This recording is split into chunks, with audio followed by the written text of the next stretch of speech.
اچھا، تو آج ہم آل انڈیا آئیڈیل ٹیچرز ایسوسی ایشن یعنی آئیٹا کے ایک اہم دستاویز پر بات کر رہے ہیں۔ جی یہ ان کا 2025 سے 2028 تک کا پالیسی اور پروگرام کا خاکہ ہے، جو ان کے منشور اساتذہ اور تعلیمی انقلاب کا منشور سے لیا گیا ہے۔ جی بالکل۔ تو لگتا ہے یہ صرف ایک تنظیم نہیں بلکہ ایک نظریاتی مشن ہے جس کا مقصد تعلیم کے ذریعے بڑی تبدیلیاں لانا ہے۔ ہاں ایسا ہی لگتا ہے۔ تو آئیے دیکھتے ہیں کہ اس دستاویز میں ان کے مشن، اہداف اور تعلیمی اصلاحات کے بارے میں کیا خاص باتیں ہیں۔ بالکل، دیکھیے دستاویز شروع سے ہی اساتذہ کے مرکزی کردار پر بہت زور دیتی ہے۔ اچھا۔ انہیں قوم کی تعمیر میں ریڑھ کی ہڈی کہا گیا ہے، اور یہ بات اہم ہے کہ دستاویز صرف پڑھانے کی مہارتوں کی بات نہیں کرتی، نہیں بلکہ اساتذہ کی فنی، ذہنی،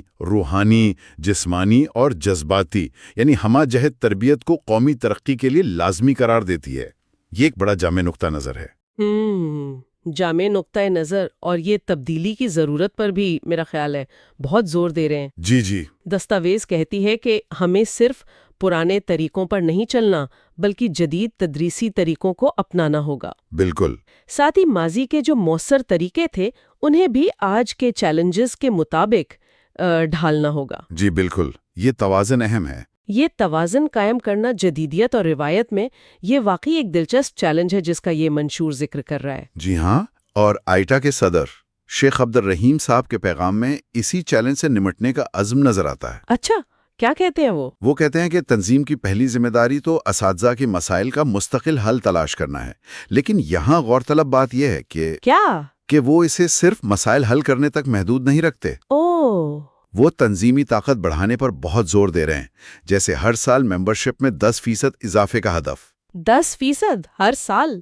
جی، یہ ہدف صرف ایک نمبر نہیں بلکہ ان کے مطابق تحریک کو مضبوط کرنے اور اس کے اثر کو بڑھانے کا ایک ذریعہ ہے۔ اچھا، یعنی یہ صرف اساتذہ کی فلاح و بہبود کی بات نہیں بلکہ انہیں ایک بڑی تحریک کا حصہ بنانے کی کوشش ہے۔ بالکل بالکل۔ دستاویز میں اساتذہ سے ذاتی، تعلیمی اور تنظیمی ذمہ داریوں کے گہرے احساس کا مطالبہ بھی کیا گیا ہے۔ جی ہاں، یہ کہ وہ صرف ملازم نہیں بلکہ ایک فکری اور تعلیمی تحریک کے یوں کہیں علم بردار ہیں۔ جی، علم بردار۔ اس کے لیے قربانی اور مستقل مزاجی کی بات کی گئی ہے، لیکن سوال یہ ہے کہ یہ گہرا احساس ذمہ داری پیدا کیسا ہوگا؟ دستاویز اس کے لیے کیا طریقہ کار بتاتی ہے؟ یہ ایک اہم نقطہ آپ نے اٹھایا۔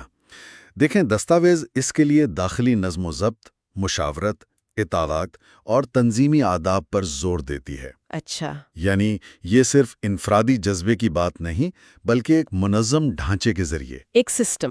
جی، ایک سسٹم کے ذریعے اس جذبے کو پروان چڑھانے اور قائم رکھنے کی بات ہے۔ ساتھ ہی ہر سطح پر قیادت کی تیاری کو بھی ضروری قرار دیا گیا ہے۔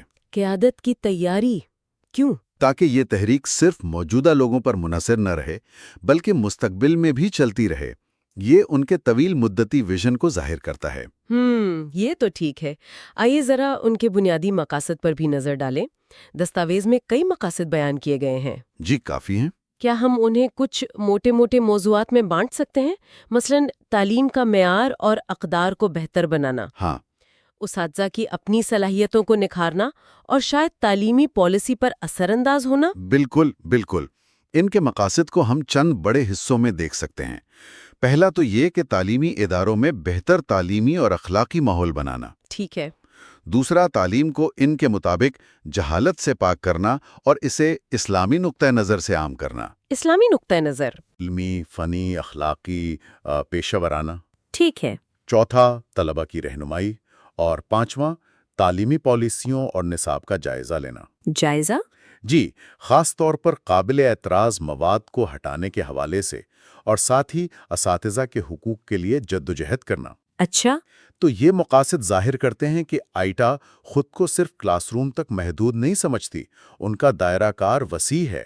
یہ اسلامی نقطہ نظر اور قابل اعتراض مواد کو ہٹانے کی بات یہ کئی جگہ آئی ہے۔ جی، آئی ہے۔ دستاویز یہ کیسے واضح کرتی ہے کہ ایک متنوع تعلیمی نظام میں اس مقصد کو دوسروں مقاصد جیسے تمام اساتذہ کے حقوق کی جدوجہد کے ساتھ کیسے آہنگ کیا جائے گا۔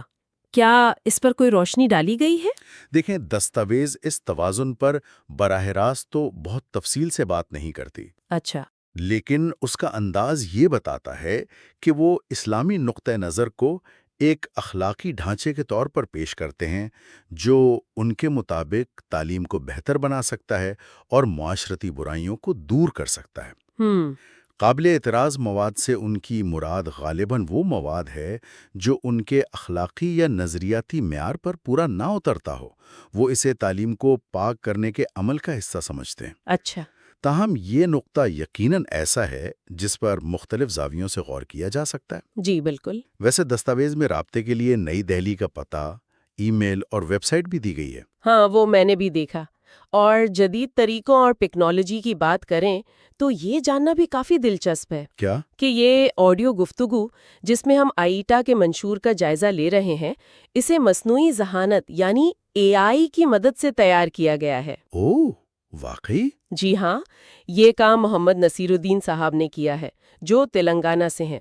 وہ آئیٹا کی SAC یعنی اسٹیٹ ایڈوائزری کمیٹی کے رکن بھی ہیں اور میڈیا و ایجوکیشن ٹیکنالوجی کے سیکرٹری بھی۔ اچھا، یہ تو بہت دلچسپ بات ہے۔ بالکل، یہ خود اس بات کی مثال ہے کہ کس طرح یہ نظریاتی تحریکیں بھی جدید ٹیکنالوجی کو اپنا رہی ہیں۔ یہ واقعی ایک قابل ذکر پہلو ہے۔ تو اس سب کا خلاصہ کیا نکلتا ہے؟ مطلب کیا سمجھیں اس سے؟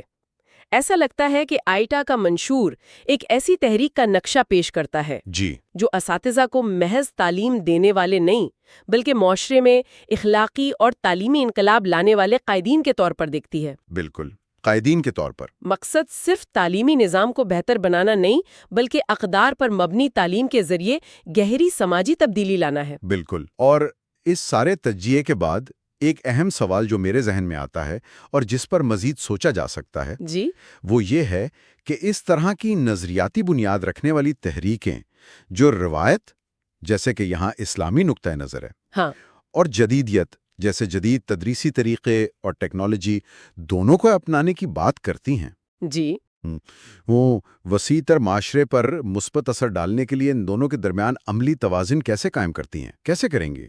یہ چیلنج بہت سی تنظیموں کو درپیش ہوتا ہے۔ یہ واقعی ایک اہم سوال ہے غور کرنے کے لیے۔